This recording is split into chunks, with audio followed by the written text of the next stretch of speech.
The most powerful man in the world has fallen out with the richest man in the world. What will be the fallout from the Trump-Musk bust-up? Welcome to the latest Downtown Den Politics podcast.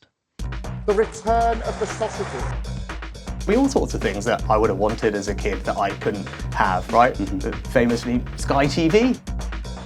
How'd that happen? I guess I just forgot what was going on. They're eating the dogs, the people that came in. They're eating the cats. Hey, it worked. Welcome everyone to the Tuesday Downtown Den Politics podcast, where we talk all things international. I hope you enjoyed Monday's episode where we covered the Chancellor's spending review and reforms ups and downs of the past 7 or 8 days. But we're going to turn our attention now to, as I say, geopolitics and what a week it's been in the United States, where the arguably most powerful man in the world had a huge fallout with the richest man in the world, culminating in the richest man in the world accusing the most powerful man in the world of being a paedophile, and the most powerful man in the world threatening the richest man in the world with a withdrawal of his space contracts.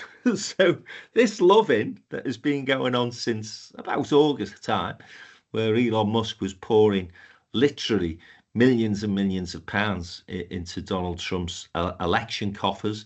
Then, of course, Musk was given a job to sort out the inefficiencies of the United States government, which I think he found more challenging than he'd anticipated. Indeed, many of the cuts he's made are now being reversed, I'm told. The fallout seems to have been because, in reality, although it wasn't put this way, Musk was sacked by the White House. And I think genuinely Musk is a big C conservative when it comes to spending. And what this big, beautiful bill that Donald Trump is trying to get through the House, the Congress at this moment in time does, is add, listen to this figure, $5 trillion to the United States debt levels. And largely that money will go towards giving the richest 2% of Americans a tax cut. So there you go. That's the background to this fallout. But it's been quite incredible, Jim, hasn't it, to see these two guys falling out. But we on this podcast did predict that that fallout was inevitable. Yes, the clash of the egos would ultimately lead to this. But let's get to the politics of this. And, Donald Trump has broken all the rules of political success. And, we shouldn't run away with the idea that this is going to cause the collapse of his presidency. He thrives on this sort of tension. And therefore, falling out with Musk will merely prove to an awful lot of people in his base, his 40% base, which seems impregnable, that Musk wasn't one of them, and therefore Donald was right to fall out with him. So that may limit the political damage. However, there's just one caveat, or a couple of caveats to that. One is that there is this big and beautiful bill going through, which you've illustrated what its consequences would be for the very rich people of the United States. There are some Republicans who are not in favor of it, and the majorities although the Republicans do control all the levers of power, not by much in the House of Representatives. And it's just possible that Musk's opposition to this bill may tempt enough Republicans to actually make the passage of the bill very, very difficult. And the last thing I want to say is that the other thing that might damage Trump is if Musk starts to fund sort of non-Trump candidates for the midterm elections, or even is he going to contemplate setting up a new party? Because you could argue that there's a place for a serious third party in the United States, because if the Republicans are truly captured by the hard right and you've got the Democrats in some disarray, is there a new party of sort of people who, on the left of the Republican Party, in the sort of more in the center ground of American politics, because Musk has got the money to do so. So generally speaking, I think Trump will ride this out and just carry on. But what Elon Musk is going to do now, I don't know. I mean, he has to sort out his own Tesla company and his space rockets, which keep exploding. And you know, he's lost. He's got problems with his businesses, which he may have to concentrate on. Tesla took a hit of about 150. Yeah. What was it? 150 mil or more? Might have been ridiculous. The biggest thing that Musk could do if he wanted to really get back at Trump seriously is change the algorithm on Twitter. Because if you look at people like me, don't get a hearing on Twitter now. You just can't penetrate the algorithms the way they've been set. And so it's a cesspit of a social media platform. But he could tweet that tomorrow. And okay, some of those Trumpians would go across to Truth Social, which is Donald Trump's own social media platform, but has nowhere near the followers or the influence that Twitter has. Twitter is still, X as it's called now, is still the place where an awful lot of journalists, for example, go for their news. So you don't have to set up a third party or even fund other candidates to really turn the screw on Trump. He simply needs to turn X back into the platform it once was, which was a discourse for reasonable political debate and discussion. But I think, Joe, the guy who will be sitting back and probably like us on Friday evening eating the popcorn is J.D. Vance, because although he has come out in favour of the president, he's not been as critical, condemning as Musk. And of course, what this does show and start people asking the question, Musk put this very cleverly in a tweet he put out. It was basically what Musk said was, I'm going to be here for 40 years. This fella's here for 3.5. Yeah. So if you're somebody in the Republican Party with ambitions, and of course J.D. Vance wants to be the next president, you are going to be thinking, oof, which side do I jump here? That's the question now, Joe, isn't it? Whether the Republicans start to look at Musk and say, actually, I'm going to hitch my wagon to you because you are the future. Yeah, no, I think you're absolutely right. And J.D. Vance has uncharacteristically been very quiet during all of this. If you remember, you know, when poor old President Zelensky went to the White House, J.D. Vance was there, you know, egging on Trump to be vile and rude and offensive and belittling and all of those sort of things.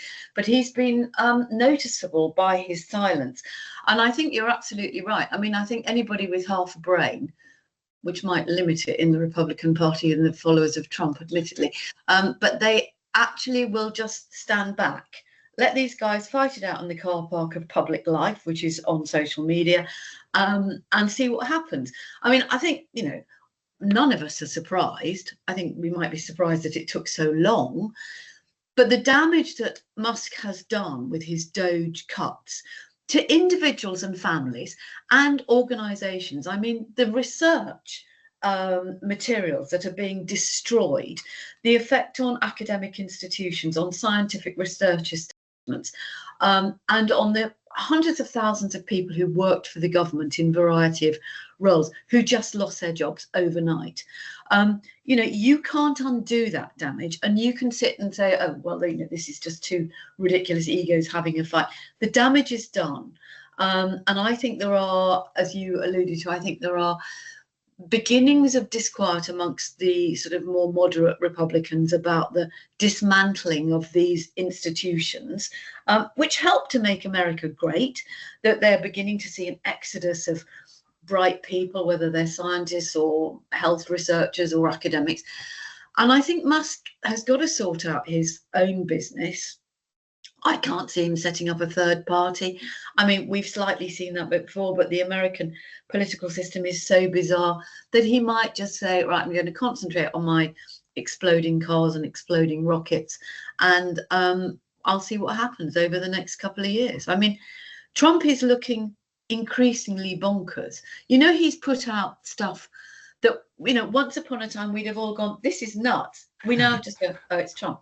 That Joe Biden actually died in 2020, and so he wasn't even there. I mean, he's put this out. I'm not kidding you. And that there was this sort of model, and it's all proof because of the firing of the funeral guns at Arlington Cemetery. So basically he was an AI bot, and you just think, really, and you are the leader of the free world. The best thing that any of us could do is actually, and unfortunately we can't, but wouldn't it be great if we could just go, yeah, that's great, darling. Yes, of course you're a space. So what's the theory, that the AI batteries were running down when he Yeah, did the presidential debate with... They were made by Tesla, Jim. Hey, I'll tell you what, if that is AI, then I don't want the bloody NHS going anywhere near No, it. exactly. If that's the best they can do with the performing Biden. On a more serious note, and you're quite right, Joe, some of Trump's witterings are not worthy of a conversation in one sense, but he is the most powerful guy on the planet, and the pandemonium on the streets of Los Angeles is incredible at this moment in time. And of course, he sent in the troops, hasn't he, Jim, to calm down protests against the approach he's taken to sorting out immigration. Now, this is a story because in most previous instances, if not all previous instances, where the National Guard has been sent into a state, it's been at the request of the governor. They have a much more devolved governance in the states, and governors, like mayors should be here in a sense, are very, very powerful personalities. In this instance, Governor Newsom, a high-profile Democrat, actually said to the president, I do not want the National Guard here. We will sort this out ourselves. But Trump, I think, has seen this as a performative act. And again, he's playing into that strong 40% base, Jim. Yeah. The last time that the National Guard was sent in against the will of a state was in 1965, when Lyndon Johnson sent the National Guard to enforce desegregation in, I think it was Alabama. So that gives you a contrast to this. But again, it's playing into Trump at the moment. It's a dangerous high wire act. But, in terms of his base, the spectacle of his determination to deport criminal illegal aliens, in a sense, couldn't be more clearly shown than his determination to send in the National Guard. But it is very high profile because it raises the tension. We've seen Democratic politicians actually confronting the National Guard and sort of saying to them, what are you going to do? It reminded me a little bit about that brave person that stood in front of the tank in Tiananmen Square, actually confronting the soldiers and them not being able to give an answer. We'll have to see how this plays out. But at the moment, maybe I'm won over by this ability of Trump to defy all the political parameters. So that's why my analysis is that this is what he wants. He actually wants the confrontation with the Democrats in California, and he doesn't care about how he's tearing apart American society. I think he'll be more worried about his spat with Musk than he will with falling out with Gavin Newsom, that's for sure. But nonetheless, when you've got J.D. Vance, Pete Hesketh and others running around the world telling the likes of the UK, for example, that we're not democratic anymore because we don't allow people to protest, it's rather contradictory. He won't care about that. You're absolutely right, Jim, and it does play into his base. I just wonder, though, however powerful you are, however much you think that you've got this 40% base in, he's fighting, I think, on too many fronts. He's taking on the courts. He's taking on big university institutions. He's now taking on Musk, in a sense. And he's now starting to take on US governors. I wonder whether you can keep all of those plates spinning for a sustainable period of time. At some point, I think something has to give. His personal ratings are underwater at the moment in all the polls that are being taken in the States. His big plus, in a sense, be the plus for the Labour Party here if it wasn't for reform, is that the Democrats are still nowhere. People are still not seeing the Democrats as a good alternative, which again I guess that quietly JD Vance is thinking all the cards are starting to fall for me here. Well, it might be the case that this actually gives Gavin Newsom, the governor of Platform. California, the platform of reasonableness, sensible, and a voice against Trump, which he has been from the outset. And actually, maybe the Democrats will find their new leader, and they will find a new, they are licking their wounds because they know perfectly well, and more has come out that, Biden, give or ignore the nonsense that Trump has said. But, Biden was not up to the job, and the Democrats were complicit in that. And they should have got him to step down and not stand again for the second running. But, actually, if Gavin Newsom comes out and begins to look like a credible, particularly to people abroad, because the other thing is that, Americans don't like to be disliked.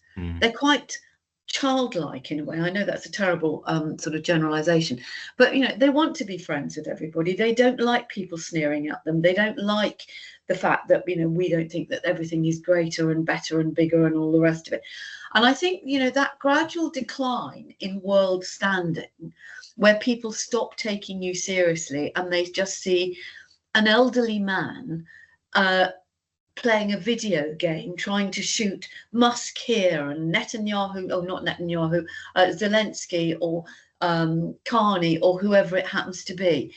It wears a little bit thin. And I think people actually get a bit fed up with it because it's wearing, it's tiring, and this creating chaos. In the end, you just shut your mind to it. And then you look at, the price of eggs, the price of petrol, the jobs.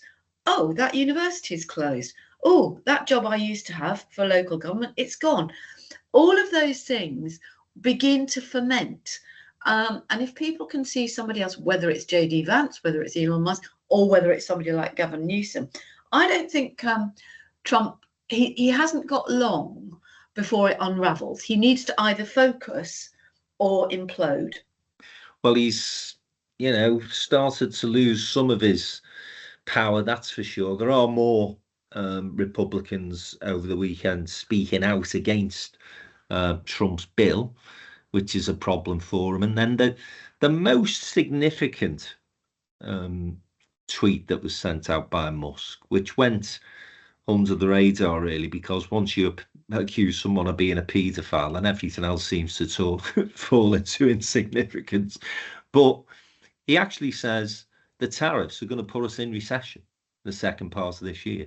And that's what would kill Trump. If the States went into a deep recession, or into any sort of recession, actually, then that would be Trump done, I think.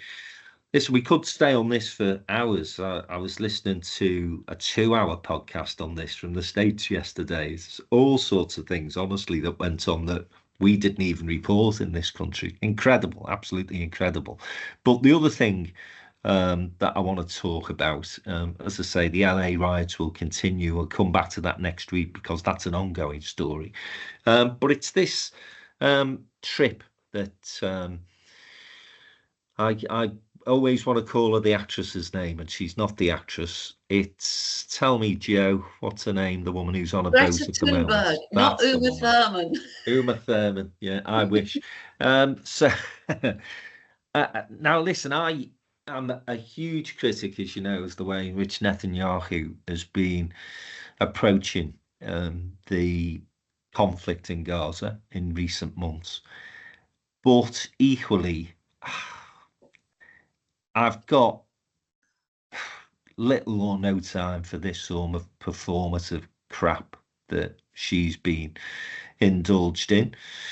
Her boat or ship or whatever it is has now been diverted by the Israelis, and apparently they're going to show her videos of the October 7th attack on Israeli people. So what do you make of it, Joe? Am I being overcritical of this young woman? No, I think there is a type, and we saw it, I think, with the Stop Oil protests here, and we've seen it in various guises over the years, and they tend to be, young, educated, middle class people. I find Greta Thunberg Greta Thunberg immensely annoying. I mean, I think, she was a brave schoolgirl who took the real issues about climate change to big blokes in suits at international gatherings. I don't think, going on what they themselves say is only a symbolic delivery. Wouldn't it be better to actually raise money for the Red Cross or the Red Crescent, or, go to the United Nations? I mean, it is just a photo opportunity. I think, whilst there are journalists and photographers and reporters being killed in this awful war, while innocent people are being killed and injured, and whilst Netanyahu is unleashing this hell on earth, and you hear the sensible, measured tones of the head of the Red Cross talking to Jeremy Bowen last week, and you hear more and more people talking about Israel committing war crimes, it is far too serious for somebody to go and make a protest. It seems almost disparaging to the people who've died, and we need to be putting pressure on Israel to let journalists like the BBC to go into Gaza and report on what they see, because at the moment we've only got half a story, and this is exactly what Israel wants to do. They're going to show Greta Thunberg the film of what Hamas did, which was appalling. Are they going to show her what the Israeli troops did to the paramedics who they shot in the back and then buried along with their ambulances? I mean, it's just so grotesque. It just seems wrong to me. Jim, what's your making of it? Well, I'll disagree with everything.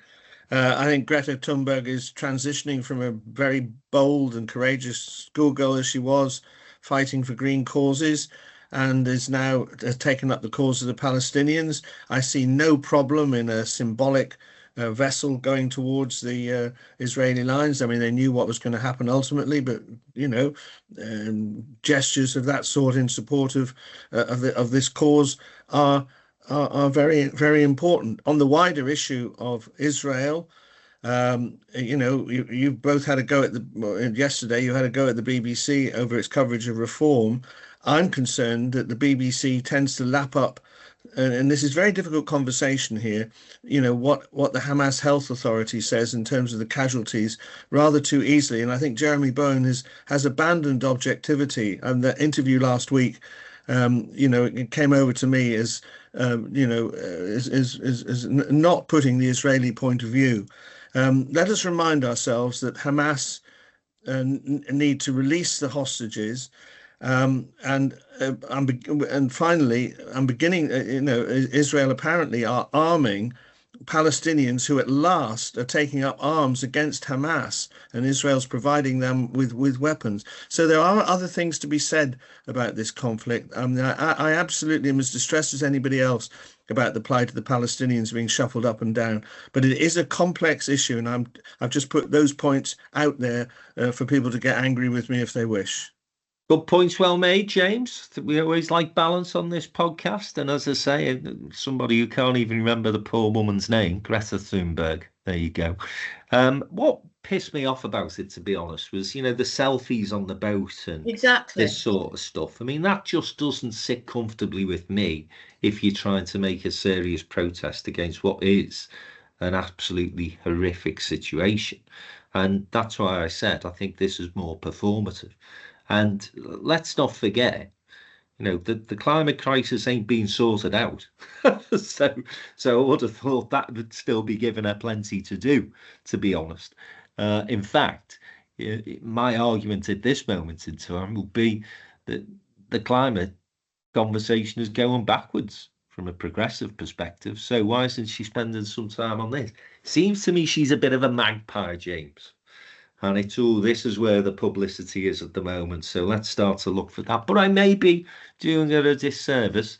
It's totally backfired, in my opinion, because the Israelis have done absolutely the right thing and have been able to turn people's attentions to what happened nearly 2 years ago now and say to people, this is what our people had to suffer. And they're able to remind people, don't blame them for this, of what started the latest iteration of what has been a very long and bloody and awful conflict. The points that you make about Jeremy Bowen, well, maybe if the BBC could go in and film properly, then he'd be able to give a more accurate description of what's happening there. And that's the Israelis' decision not to allow journalists in. So people will draw their own conclusions, and they're likely to be negative ones. Joe, you wanted to just mention Keir Starmer visiting Canada? Yes, get the spending review out of the way, jump on a plane, go and see Mark Carney. Why wouldn't you? I think this is good.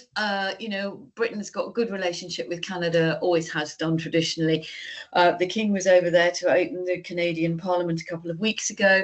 And as we know, Mark Carney was governor of the Bank of England. So this is Starmer talking to Carney about security, about defence, against the backdrop of Trump wanting to turn Canada into the 51st state, and against the backdrop of Trump doing that which allowed Carney to swing to victory in what had been written off in the election, but people came together to fight against the threat from Trump.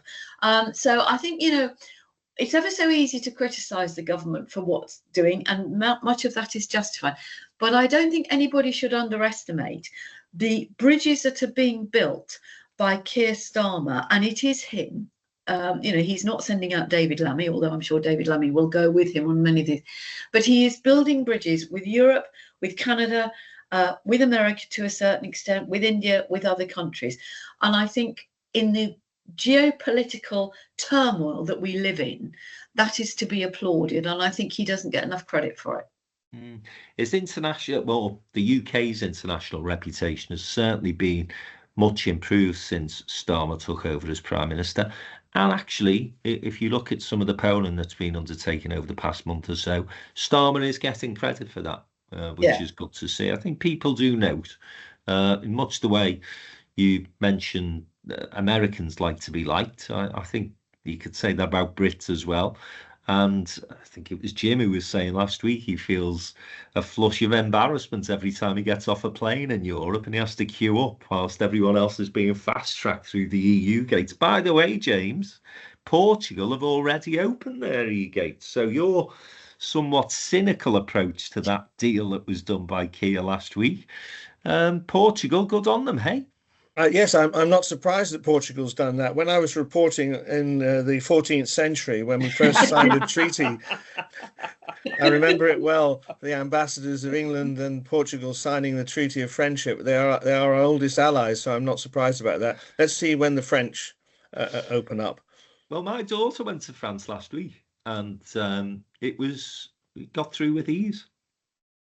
So, it's we'll see. Listen, these things, everybody has different experiences, and I'm sure it's not all plain sailing as far as that's concerned. But Keir Starmer, I think we can agree, has improved the UK's international reputation. One final thing, because I know Jim's up against a tight time scale here. Just wanted to get your view on this, because China are looking to build a new embassy in London. The Americans apparently have raised some concerns, suggesting that the Chinese will use this new embassy to spy on the United Kingdom. Listen, I don't know what the ins and outs of this are. Should they be concerned, Jim? Yes, I think they should be concerned. But what I find curious is it seems that Trump's throwing this into the whole deal with the United States. The important thing is that it's reminded us that actually, and that the actual terms of the deal between Starmer and the United States haven't been finalized yet, and Trump seems to be using this as a bit of leverage in things. I think we do have to be careful about the Chinese access to our infrastructure. This has come up in other contexts as well.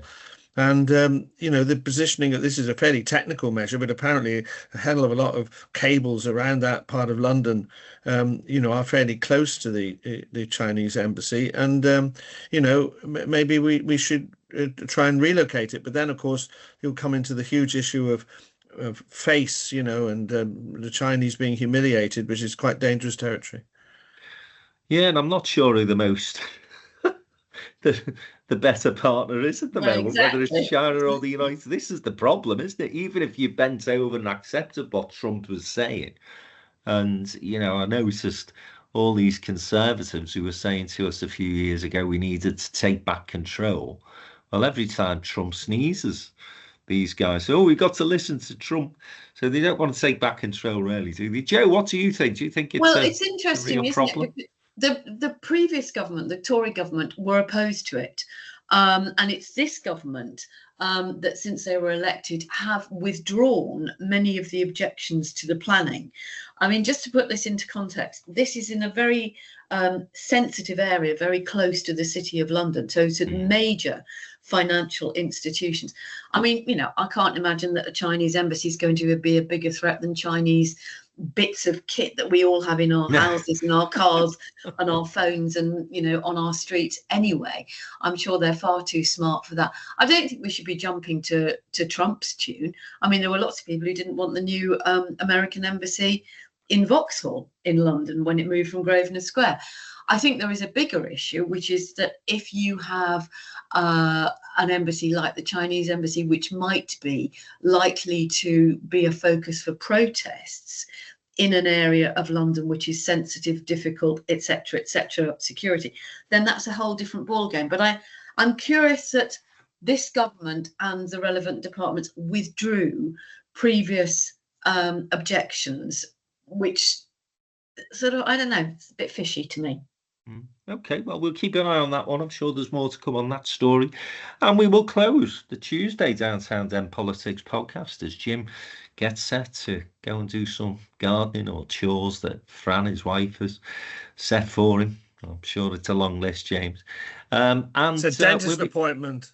My fangs. No fun at all, that is it? Well, good luck at the dentist, James. And we'll be back next week to see what's happened in the week of politics to come. Of course, we'll have the results of that Rachel Reeves spending review, and no doubt there'll be lots more drama coming out of the United States. Indeed, we may well find whether or not Joe Biden is indeed dead and simply an AI figment of our imagination. That's a great way to end the show today, guys. Enjoy the rest of your week, people. We'll see you next Monday.